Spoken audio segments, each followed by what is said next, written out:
안녕하세요. 예, 병인 박사 소아신 아니면 이혁주 원장입니다. 제가 오늘 말씀드릴 내용은요, 요실금입니다. 예, 요실금, 소변을 참지 못하고 그냥 지리는 거잖아요. 그 어린아이들 밤에 오줌 싸고 하는 거, 이거 오줌 싸게 있죠. 이것과는 좀 틀리죠, 그죠? 예, 이 자기도 모르게 그러는 것이 아니고, 그러고 싶지 않은데 맨정신인데도 소변이 나오니까 얼마나 황당하겠어요. 그런데요, 이게 놀라운 사실이 우리나라 여성들의 40% 정도가 이 요실금을 겪고 있다고 합니다. 심각하죠. 10명 중에 4명이면 굉장히 많은 수치 아닙니까? 그런데 왜 주변에서 그렇게 말씀하시는 분들이 없을까요? 왜 그럴까요? 창피하니까 그래요. 그죠? 창피하니까 말을 안 할 뿐이지 사실 속내를 터놓고 이야기하다 보면 요실금이 굉장히 많다는 거예요. 심각하죠. 그래서 우리가 이거를 여성이 많다고 그래서 여성의 감기라고 할 정도예요. 감기 얼마나 많이 걸립니까? 그 감기 걸리는 것만큼 그렇게 많다는 거예요.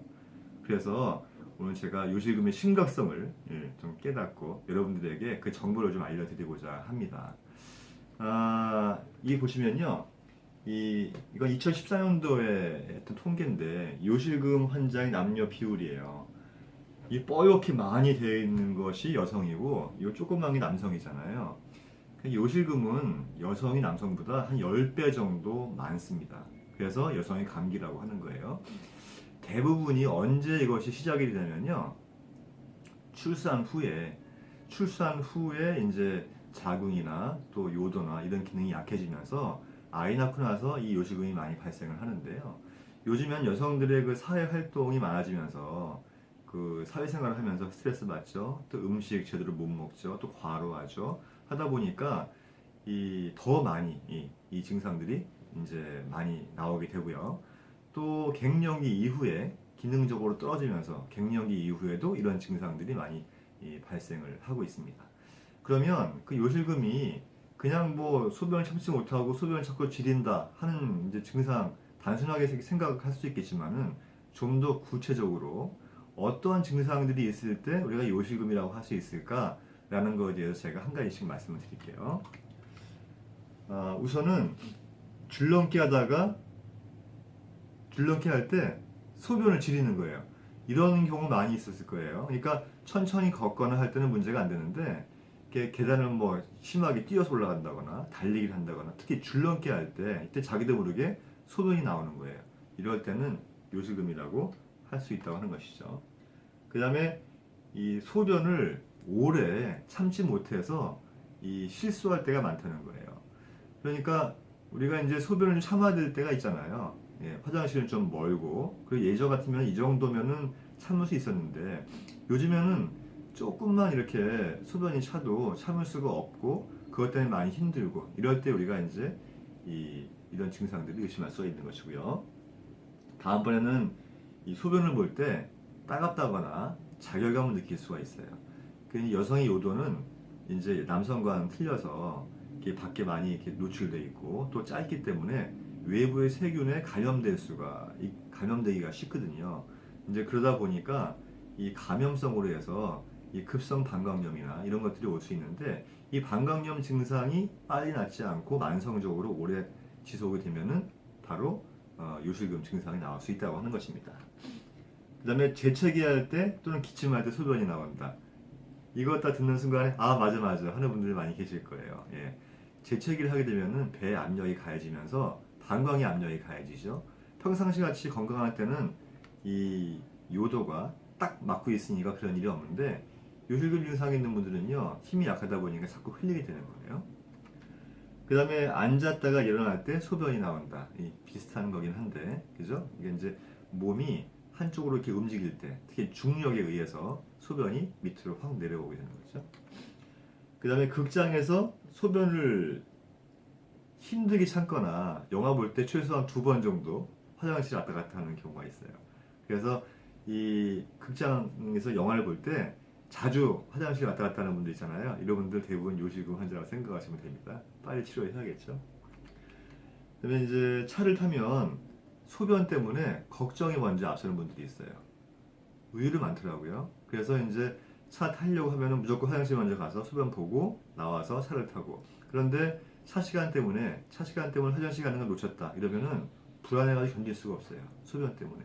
이런 경우에는 요실금으로 이제 알 수 있고요. 치료를 해야 되는 것이죠.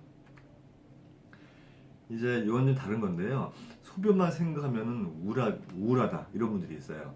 그렇죠. 어떤 분들은 아이고 나 다 됐네 이제 이렇게 생각하는 분도 있고.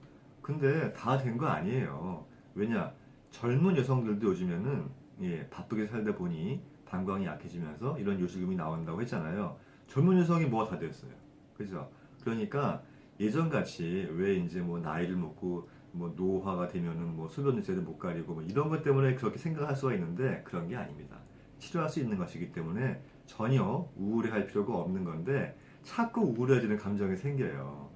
이럴 때는 요실금으로 진단을 하고 저희가 치료를 한다는 것입니다. 그 다음에 어떤 분들은 소변 때문에 화가 나는 분들도 있어요. 그렇죠. 비슷한 거죠. 우울한 감정이나 화나는 감정이나 결국 소변이 나의 감정을 왔다 갔다 하는 것이기 때문에 빨리 치료를 해야 된다는 거죠. 어디에 있던 화장실 위치부터 파악한다. 아, 공감하시는 분들 많죠. 그죠? 어디에 가든 화장실 어디지? 이거부터 파악하신 분들은요. 요실금이 시작이니까 빨리 대처를 해야 되겠죠. 그 다음에 요실금 증상이 있을 때 심장이 두근거린다. 이거는요, 이 심장 방광과 심장, 이 심장은 연관이 되어 있어요. 그래서 이 소변의 문제가 발생하면은 이 심장에도 같이 영향을 주기 때문에 심장이 두근거리는 증상이 있으면 일단 저희가 요실금도 한번 여쭤보고 진단할 때 참고를 합니다. 과로하고 기운이 없을 때 요실금 증상이 더 심하다. 그래서 요실금 증상이 있는 분 중에서 일을 많이 하거나 또 과로해서 많이 힘들 때 이런 증상이 더 심하다면은 그런 부분을 같이 치료를 해야 된다는 거예요. 그리고 과식하면 요실금 증상이 더 심해진다. 음식을 잔뜩 먹고 위장에 포만감이 있고 막 그냥 소화가 안 되고 더부룩하고 할 때 요실금이 심하게 유난히 나오는 분들이 있어요. 이런 분들도 치료 대상입니다.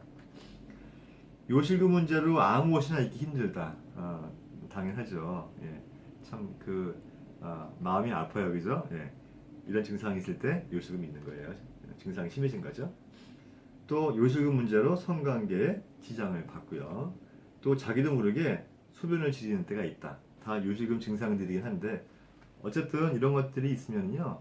내가 빨리 요실금 치료를 해야겠다 생각을 하시고 주저하지 말고 병원에 와서 진단, 치료해야만 됩니다. 다음번에는요. 이제 제가 다 끼워놓고 말씀을 드릴게요. 요실금의 종류예요. 요실금의 종류는 무엇이 있을까? 첫 번째는 이 복압성 요실금이에요. 이거는 이 출산 이후에 이제 방광이나 또 요도의 기능이 약해졌거나 또는 노화로 인해서 자연적으로 기능이 약해졌을 때 요실금이 발생하는 경우를 이 복압성 요실금이라고 합니다. 이 두 번째 절박성 요실금이라고 하는 거는요, 되게 예민한 거예요. 방광이 좀 예민해지는 거죠. 그래서 절박성이란 말을 말 그대로 절박한 거예요. 소변을 보고 싶다라고 하는 생각이 들면 한동안 참을 수 있잖아요. 그런데 못 참는 거예요. 그래서 그냥 화장실 가기 전에 그 사이에 지려버리는 그런 건데 심리적인 요인도 크고요. 또 방광이 약해서 그런 경우도 있고 그렇습니다. 그리고 여기 나와 있지 않지만 이 복압성 요실금과 절박성 요실금을 둘 다 가지고 있는 분들이 더 많습니다. 그래서 이제 그런 분들이 있고요. 그 다음에 이제 인류성 요실금이라고 해서 이제 여성들은 요도, 남성들 같은 경우는 전립선 이런 기능이 약해지면서 이제 방광의 압력이 가해지면 그 압력을 못 견디고 흘러내리는 거죠. 그걸 인류성 요실금이라고 이제 이야기를 합니다. 그럼 다음에는 이 요실금이 한방적으로는 어떤 원인으로 해서 이 요실금이 생겼을까? 라는 걸 설명을 드릴게요. 이 첫 번째는요, 노곤이라고 하는 거예요. 노곤이라고 하는 것은 체력에 비해서 일을 많이 하는 거죠. 제가 처음 설명드릴 때 요실금이 요즘에 젊은 여성들이 많아지는 이유는 출산 때문이 아니더라도 직장 생활을 하면서 과로하게 되고 일을 많이 하게 되고 몸이 피곤하게 되고 기운이 빠지게 되면 이 요실금이 생길 가능성이 높다고 했잖아요. 그 이야기예요. 그래서 체력에 비해서 일이 많으면요, 기운이 빠져요. 기운이 빠지면 기허증이 되는데 기라고 하는 것은 그 어떤 것을 그 위치에 있게 하는 힘이에요. 그런데 기운이 빠지면 그것이 그 위치에 있지 못하고 아래로 빠집니다. 그래서 기허하게 되면요, 눈도 처지고요, 예, 어글이 처지고, 팔다리도 처지고, 위장도 처져가지고 위아서 보일 수도 있고요, 방광도 처지고, 다 처지면서 이 소변에도 문제가 발생을 하는 것입니다. 두 번째는 식적이에요. 식적은 뭐냐면 이 과도하게 많이 먹는 거예요. 과도하게 많이 먹게 되면은요, 비장과 위장 기능이 힘들어지겠죠. 과도하게 많이 먹으면 비장과 위장에 이 습이라고 하는 이 상태가 되는데, 이 습이라고 하는 것은 건조하다의 반대, 습하다는 거예요. 음식을 많이 먹다 보니까 비장이 습해지고 위장이 습해져요. 그러면 그 습한 기운이 방광으로 내려가면서 이 방광에 습과 열을 만들어내고, 그걸로 인해서 이 방광염이 생긴다거나 또는 이 소변에 문제가 생기는 것인데, 조금 어려운 좀 이야기 같긴 한데, 어쨌든 너무 많이 먹으면 소변에 문제가 생길 수 있다, 이렇게 이해하시면 되겠어요. 세 번째는 방노라고 하는 건데요. 방노는 무절제한 성생활. 그러니까 성생활을 너무 많이 하게 되면요, 우리 몸속에 진액이 고갈되면서 이렇게 요실금과 같은 증상들이 생길 수가 있는 것입니다. 네 번째는 칠정이에요. 칠정은 뭐냐면 스트레스를 많이 받는 거거든요. 내가 감내할 수 있는 정도의 스트레스가 아니고 감내할 수 없을 정도로 큰 스트레스를 지속적으로 많이 받으면 신경이 날카로워지고 예민해져요. 그러면 보세요. 어린아이들도요, 심하게 혼내잖아요. 혼내면은 막 울면서 오줌을 싸요. 혹시 그런 거 아이 키우면서 보지 못했어요? 아니면 뭐 무섭게 하잖아요. 무섭게 하면은 막 무서워하면서 오줌을 지려요, 아이들은. 그런 것 같이 심리적인 부분과 이 소변은 밀접한 관계가 있어요. 그래서 어른이 되더라도 지속적인 스트레스를 많이 받게 되면은요, 소변에 문제가 발생을 하게 되는 것입니다. 다섯 번째는 담음인데요. 이건 뭐냐면 뭐 기름진 걸 많이 먹거나 또는 운동 부족 이런 걸 통해서 우리 몸속에 이 진액이 탁해져요. 탁해지면은 그 이유로 인해서 진액 배출이 잘 되지 않고, 그걸로 인해서 소변에 문제가 발생을 하는 것입니다. 이 한의학적인 원인에 따라서 결국은 우리가 이 요실금을 치료를 하는 거예요. 그래서 이제 요실금의 치료는요, 제가 아까 이제 설명드린 것 같이 이 병인별, 아까 제가 말씀드린 5가지 원인이 병인인 건 다 아시죠? 예. 병인별로 이제 한약을 먹게 되고요. 또 병인별로 뜸을 뜨게 됩니다. 특히 요실금은 뜸 치료가 굉장히 중요한데, 아무데나 막 뜬다고 좋아지는 것이 아니고요. 그분이 요실금이 발생할 수밖에 없었던 근본적인 원인, 바로 병인에 맞춰서 뜸을 뜨게 되어 있어요.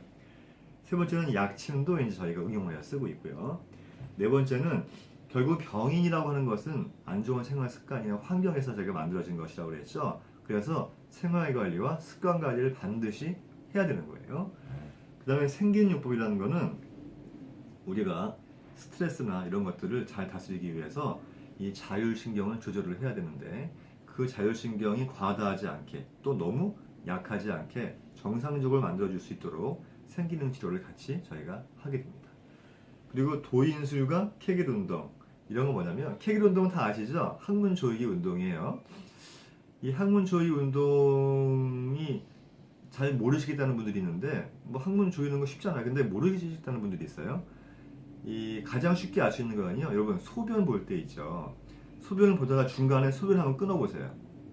이거 쉬운 거 아니잖아요. 그런데 소변을 볼 때 중간에 한두 번 끊어보면은 그 끊을 때 쓰는 힘이 있잖아요. 그 힘이 바로 케겔 운동에 쓰는 힘이에요.